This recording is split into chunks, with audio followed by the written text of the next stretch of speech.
तो सबसे पहले यार ये समझ लेते हैं कि यहाँ पे कैसे आप इन्वेस्ट कर सकते हो। और कभी भी आप इन्वेस्टमेंट स्टार्ट करते हो ना, तो हमेशा ये सोच के चला करो कि आपके पास इमरजेंसी फंड्स ऑलरेडी, फंड्स खरीद सकते हो, ईटीएफ खरीद सकते हो, बॉन्ड्स खरीद सकते हो, different type of investment options है।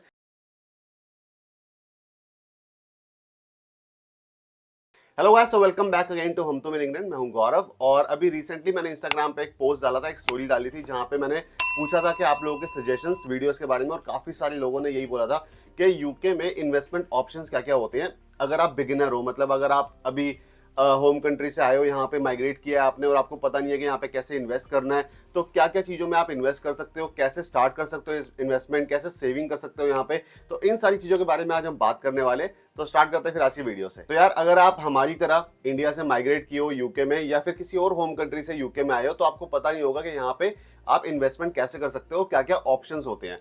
अगर तो आप इंडिया से आए हो, तो इंडिया में काफी ज्यादा ऑप्शंस अवेलेबल होते हैं। जैसे वहां पे सेविंग्स अकाउंट पे भी काफी अच्छा इंटरेस्ट मिल जाता है आपको, फिक्स डिपॉजिट करवा सकते हो आप, वहां पे पीपीएफ के ऑप्शन अवेलेबल हैं, और भी काफी ऑप्शंस अवेलेबल है। लेकिन यूके में जब आप आते हो ना, यूके में बहुत सारे ऑप्शंस अवेलेबल नहीं है, कुछ ही लिमिटेड ऑप्शंस है।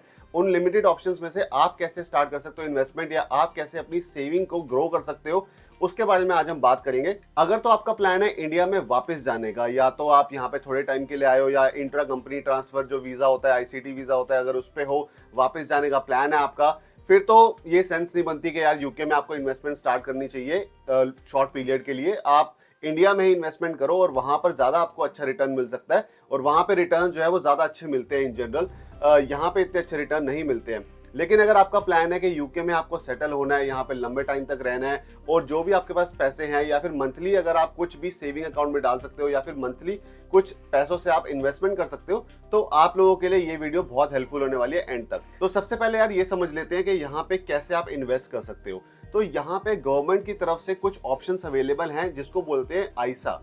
आइसा मतलब इंडिविजुअल सेविंग्स अकाउंट। अब ये क्यों इंपॉर्टेंट है, और ये कैसे डिफरेंट है एक नॉर्मल सेविंग अकाउंट से। आपने जनरली देखा ही होगा कि यूके में जब आप यहाँ पे बैंक अकाउंट खुलवाते हो, तो वहां पे करंट अकाउंट का ऑप्शन होता है और सेविंग्स अकाउंट का ऑप्शन होता है। तो जो सेविंग्स अकाउंट नॉर्मल होते हैं, वो बेसिकली क्या होते हैं, अगर आप उसमें सेविंग कर रहे हो या कोई भी इंटरेस्ट उस पर कमा रहे हो, तो उस पर आपको टैक्स देना पड़ सकता है। लेकिन जो आइसा अकाउंट होते हैं, इंडिविजुअल सेविंग्स अकाउंट, उसमें अगर आप कोई इंटरेस्ट आपको मिल रहा है, या आपके पैसे बढ़ रहे हैं, जो भी आपने प्रॉफिट किया है, उस पे आपको टैक्स जो है वो नहीं देना यूके में। तो टैक्स फ्री अलाउंस आपको मिलती है, और टैक्स फ्री आप इंटरेस्ट जो है वो कमा सकते हो आईसा अकाउंट में सेविंग्स करने के बाद। अब आईसा अकाउंट होते क्या हैं, कैसे सेविंग्स करते हैं, किस किस टाइप के होते हैं, कौन सा अकाउंट आपके लिए सही है, कौन से अकाउंट में आपको डालने चाहिए पैसे, उसके बारे में बात कर लेते हैं। तो अगर आप लोग यहाँ यूके में नए हो, और आपको स्टॉक्स मार्केट की ज्यादा नॉलेज नहीं है, तो आपके लिए बेनिफिट यही रहता है कि आप आईसा अकाउंट में इन्वेस्ट करके अपने पैसे जो है वो ग्रो कर सकते हो।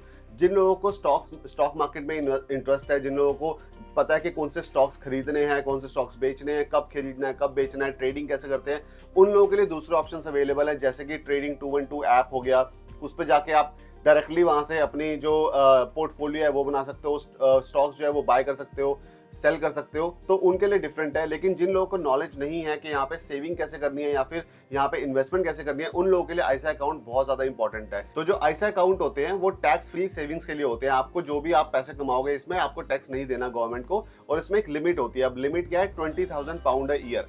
2023 से 2024 तक की अगर आप गवर्नमेंट यूके पे जाओगे, तो आपको 20,000 पाउंड जो है वो लिखी हुई दिख जाएगी। और 2024 में अगर आप खुलवाते हो अकाउंट 2025 तक, वो भी सेम ही अभी तक है, 20,000 पाउंड की लिमिट है। चार तरीके के आइसास होते हैं। एक होता है कैश आइसा, एक होता है stocks and share ISA, innovative finance ISA, और एक लाइफ टाइम आइसा। अब ये चार डिफरेंट टाइप के आइसा अकाउंट है। आपके लिए कौन सा वाला इंपॉर्टेंट है, वो इस वीडियो के एंड तक आपको समझ में आ जाएगा। और आइसा अकाउंट खुलवाने की एक एज क्राइटेरिया भी होता है। अगर आपको कैश आइसा अकाउंट खुलवाना है, तो आपकी एज 16 ईयर से ऊपर की होनी चाहिए। अगर आपको स्टॉक्स एंड शेयर या फिर इनोवेटिव फाइनेंस आइसा अकाउंट खुलवाना है, तो आपकी 18 ईयर से ऊपर होनी चाहिए एज। और अगर आपको लाइफ टाइम आइसा अकाउंट खुलवाना है, तो भी आपकी एज जो है वो 18 ईयर से ऊपर ही होनी चाहिए। लेकिन लाइफ टाइम आइसा की एक छोटी सी क्राइटेरिया और है, 18 ईयर से ऊपर तो एज होनी चाहिए, लेकिन आपकी एज 40 ईयर से कम होनी चाहिए। और इसी के साथ साथ आप यूके के रेजिडेंट होने चाहिए। रेजिडेंट का मतलब ये नहीं है कि आपके पास परमानेंट रेजिडेंसी हो यहाँ पे, तो ही आप खुलवा सकते हो। अगर आप यहाँ पे वीजा पे हो, तो भी आप आइसा अकाउंट जो है यहाँ पे खुलवा सकते हो, और सेविंग जो है वो स्टार्ट कर सकते हो। अब ये काम कैसे करते हैं, जैसे मैंने आपको बताया, चार तरीके के आइसा अकाउंट होते हैं, cash ISA, stock and share ISA, lifetime ISA और इनोवेटिव एंड फाइनेंस आइसा। तो इस पे जो भी आप इनकम कमाते हो वो आप तो सबसे पहले आपको टैक्स नहीं देना, कोई भी कैपिटल गेन है कुछ भी है, अगर आप सेल्फ असेसमेंट फाइल करते हो at the end of the year तो उसमें आपको डिक्लेयर करने की जरूरत नहीं है जो भी आपने इंटरेस्ट या जो भी आपने प्रॉफिट आईसा अकाउंट से खुलवाया। अगर आपके यहाँ पे कोई प्रॉपर्टी है, वहां से आप रेंटल इनकम कमा रहे हो या जो भी आपका बिजनेस है, वो सब चीजें आपको सेल्फ असेसमेंट में डिक्लेयर करनी है। लेकिन अगर आप यहाँ पे जॉब करते हो तो जॉब में आप पेई के थ्रू ऑटोमेटिकली एम्प्लॉयर जो है वो आपका टैक्स भर रहा है, टैक्स रिटर्न वहां से फाइल हो रही है, तो आपको जरूरत नहीं है। और साथ ही साथ अगर आपका आईसा अकाउंट है तो वो भी आपको डिक्लेयर करने की जरूरत नहीं है। तो अगर आप लोग यूके में इन्वेस्टमेंट प्लान करना चाहते हो और आप बिगिनर हो, आपको पता नहीं है, नॉलेज नहीं है, तो आईसा अकाउंट जो है वो बहुत ज्यादा बेनिफिट आपको दे सकते हैं। सबसे पहले बात कर लेते हैं कैश आईसा अकाउंट के बारे में। Cash I saw account just like normal savings account होते हैं, बट एक डिफरेंस होता है कि इसमें आपको टैक्स नहीं देना पड़ता जो भी आप प्रॉफिट कमाते हो। और कैश आईसा जो है वो दो तरीके के हो सकते हैं, या तो वेरिएबल इंटरेस्ट वाले या फिक्स्ड इंटरेस्ट वाले। वेरिएबल इंटरेस्ट में आपको ये फ्लेक्सिबिलिटी मिल जाती है कि आप कभी भी जो आपने पैसे डाले हैं वो आप विड्रॉ कर सकते हो, लेकिन जो इंटरेस्ट रेट है वो वेरिएबल है, कभी भी चेंज हो सकता है। और जो फिक्स्ड इंटरेस्ट रेट वाले हैं उसमें ये होता है कि आप जो पैसे आपने डाले हैं उसके अंदर वो एक लिमिटेड टाइम तक आप वहां से विड्रॉ नहीं कर सकते हो, लेकिन आपको एक फिक्स्ड इंटरेस्ट मिल जाएगा। वो आपको पहले ही पता चल जाएगा कि आपको इतना इंटरेस्ट मिलेगा। जो कैश आईसा के अंदर जो सेविंग्स अकाउंट्स होते हैं उनमें बहुत ज्यादा यहाँ पे इंटरेस्ट रेट नहीं मिल पाता है, तो इसलिए जनरली अगर आप देखा जाए तो बहुत ज्यादा आप यहाँ से पैसे अपने ग्रो नहीं कर सकते हो। पैसे सबसे ज्यादा अगर आपको ग्रो करने हैं तो उसमें आपको स्टॉक्स एंड शेयर आईसा वगैरह खोलना पड़ेगा। और कभी भी आप इन्वेस्टमेंट स्टार्ट करते हो ना तो हमेशा ये सोच के चला करो कि आपके पास इमरजेंसी फंड्स ऑलरेडी पड़े होने चाहिए एक ऐसे अकाउंट में जहां पे आप इंस्टेंटली विड्रॉ कर सको। जैसे कि मान लो आप यहाँ पे जॉब कर रहे हो तो 3 से 4 महीने की सेविंग जो है एक अकाउंट ऐसे में पड़े हो जहां से आप कभी भी एक्सेस कर सकते हो, अपार्ट फ्रॉम अदर आईसास अकाउंट या कोई भी other different type of accounts आपके पास हैं। तो कैश आईसा अकाउंट जो होता है वो लेस रिस्की है, बिकॉज ये मार्केट से कनेक्टेड नहीं है, ये स्टॉक्स की तरह नहीं है कि ऊपर नीचे जा रहा है, तो ये लेस रिस्की है और इसमें इंटरेस्ट रेट भी आपको कम मिलेगा। तो इसलिए अगर आपको लेस रिस्क लेना है, कम रिस्क लेना है, तो आप ये कैश आईसा आपके लिए हो सकता है और आप इसमें अकाउंट खोल सकते हो। बट एक चीज का ध्यान रखना कि टाइम के साथ इन्फ्लेशन जो है वो बढ़ती रहती है और आपकी वैल्यू जो है पैसों की वो कम होती रहती है। और इसी के साथ एक और चीज है, अगर आप नॉर्मल सेविंग्स अकाउंट में रखते हो ना तो आजकल कुछ बैंक्स है जो आपको अच्छे इंटरेस्ट दे रहे हैं वहां पे, मतलब 7-7, 8-8% का भी इंटरेस्ट आपको मिल सकता है एक नॉर्मल सेविंग्स अकाउंट में। लेकिन उसमें कुछ लिमिटेशंस होती है। अगर कोई बैंक आपको 7-8% दे रहा है तो उसकी लिमिटेशन होगी कि आप महीने में 150 से 200 पाउंड लिमिट ही पैसे डाल सकते हो उसमें, और ज्यादा नहीं डाल सकते। और एक साल में एक लिमिट है, इतना ही डाल सकते हो। बैंक की वेबसाइट पे जाके देख सकते हो जहां पर भी आपका अकाउंट है वो कौन से सेविंग्स अकाउंट ऑफर कर रहे हैं। अगर आपको वो सूटेबल लगता है तो आप वो भी कर सकते हो। लेकिन अगर आपको टैक्स फ्री इनकम आपको कमानी है, टैक्स फ्री इंटरेस्ट कमाना है, तो फिर आपके लिए आईसा अकाउंट है। तो कैश आईसा बेसिकली एक लो रिस्क वे है मनी सेव करने के लिए। इस पे आपको कोई भी यूके का इनकम टैक्स नहीं देना। Fixed and variable rates available. Withdraw cash when you need to, कभी भी आप विड्रॉ कर सकते हो cash. And growth can be limited when interest rates are low. अगर इंटरेस्ट रेट लो है तो ग्रोथ जो है वो लिमिटेड होगी। Inflation could reduce your savings worth over the time. तो इन्फ्लेशन की वजह से आपकी सेविंग जो है वो रिड्यूस हो सकती है। तो ये होते हैं बेसिकली कैश आईसा। इसी के बाद आता है stocks and share I saw. Stocks and share I saw में जब आप पैसे डालते हो तो उसमें आप फंड्स खरीद सकते हो, ईटीएफ खरीद सकते हो, बॉन्ड्स खरीद सकते हो, different type of investment options है इसके अंदर। और अगर आपको नॉलेज नहीं है ज्यादा कौन सी चीजें खरीदनी है तो बस आप एक अकाउंट खोल सकते हो और आप डायरेक्ट डेबिट सेट कर सकते हो। जो नॉर्मल जो बैंक्स होते हैं जैसे नेटवेस्ट बैंक हो गया, यहाँ पे बार्कलेज है, एचएसबीसी है, तो वहां पर अगर आप ये अकाउंट खोलते हो, और आप ये चीज का ध्यान रखना आप एक साल में 20,000 की लिमिट होती है टैक्स फ्री वाली, तो आप डिफरेंट अकाउंट भी खोल सकते हो। मान लो आपने कैश आईसा भी खोल लिया, स्टॉक्स एंड शेयर भी खोल लिया, आपने लाइफ टाइम आईसा भी खोल लिया, और एक और जो इनोवेटिव फाइनेंस है, चारों आपके पास आईसा खुले हुए हैं और चारों के अंदर आप मैनेज कर सकते हो। टोटल जो लिमिट है वो 20,000 पाउंड सेविंग ही कर सकते हो। और जो लाइफ टाइम आईसा है जिसके बारे में अभी मैं आपको बताऊंगा, उसमें मैक्सिमम 4,000 पाउंड आप उसमें पैसे डाल सकते हो पर टैक्स ईयर में।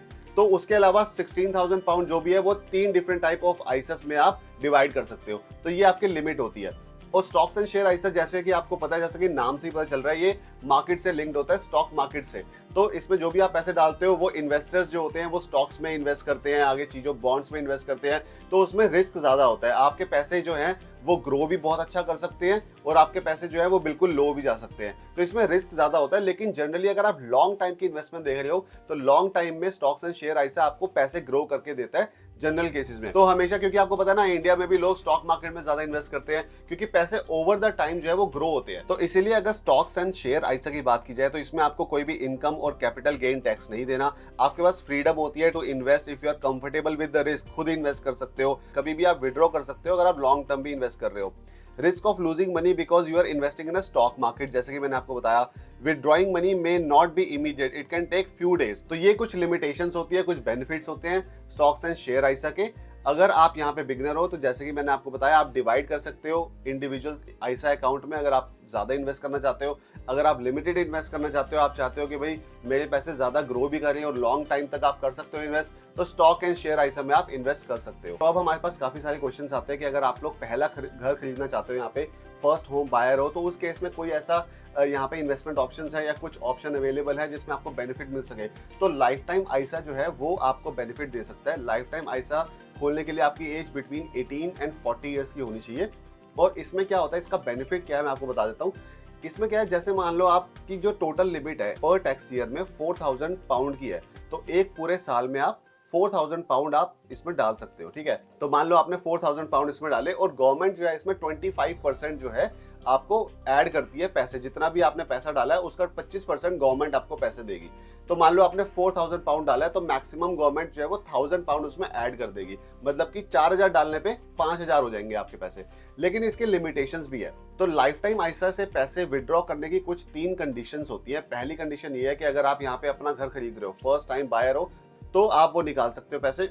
दूसरी कंडीशन ये आपकी एज 60 ईयर से ऊपर होनी चाहिए। मान लो आपने घर नहीं खरीदा यहाँ पे, तो अगर आपकी एज 60 ईयर से ऊपर है तो ही आप पैसे निकाल सकते हो। तीसरी कंडीशन में ये होता है कि अगर आप बहुत ज्यादा यहाँ पे इलनेस है, आपको कोई भी मेडिकल कंडीशन है, ऐसी कोई मेडिकल कंडीशन है कि आपकी जो लाइफ है मतलब सिर्फ 12 मंथ्स की ही बाकी है, तो आप वो पैसे निकाल सकते हो। मतलब अगर गवर्नमेंट आपको 1000 पाउंड दे रही है ना फ्री की, तो आपको मतलब कंडीशन भी बहुत सारी लगा रही है, तो उस केस में आप पैसे जो है वो तभी निकाल पाओगे।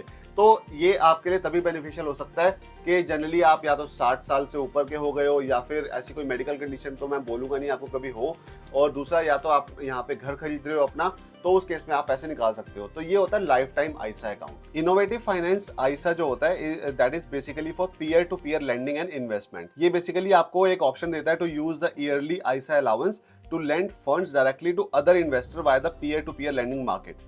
Just like any other ISA, your money is free from UK income and capital gain tax. इसमें इंटरेस्ट रेट जो है आपको थोड़े अच्छे मिल सकते हैं, लेकिन जनरल केसेस में ये वाले इन्वेस्टमेंट ऑप्शन मुझे भी बहुत ज्यादा डिटेल में आइडिया नहीं है और मैंने भी कभी इसके बारे में सुना नहीं है और ये बहुत ही कम लोग यूज करते होंगे।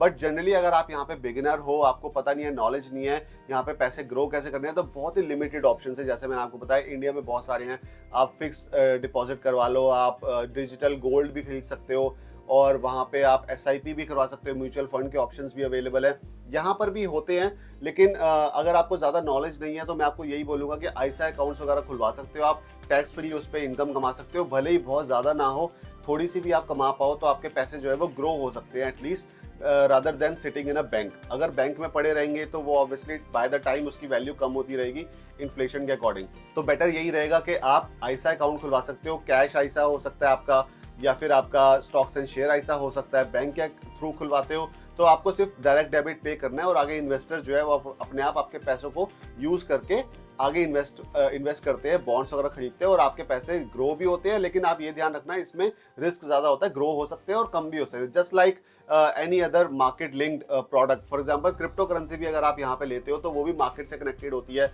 वो भी जो है वो ग्रो करती है, कम जाती है और अभी तो काफी कम चल रही है। बट अगर आपको नॉलेज है ज्यादा स्टॉक्स एंड शेयर्स की तो आप ट्रेडिंग 212 ऐप यूज कर सकते हो। डिस्क्रिप्शन में मेरा एक लिंक दिया हुआ है, वो ट्रेडिंग 212 का लिंक है। अगर आप वहां से ट्रेडिंग 212 ऐप खोलते हो और उसमें साइन अप करते हो तो आपको एक फ्रैक्शनल शेयर मिल सकता है, मतलब एक स्टार्ट करने के लिए आपको एक शेयर मिल जाएगा थोड़ा, और अगर वो पड़ा भी रहेगा तो बाय द टाइम ग्रो होता रहेगा। तो आप वहां से अपना ट्रेडिंग 212 ऐप भी खोल सकते हो।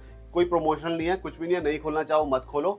बस यही था यार इस वीडियो में। एक स्टार्टिंग बिगिनर अगर आप हो, यूके में अभी आए हो और आपको पता नहीं है इन्वेस्टमेंट कैसे करनी है, तो आप आइसा अकाउंट्स वगैरह खुलवा सकते हो।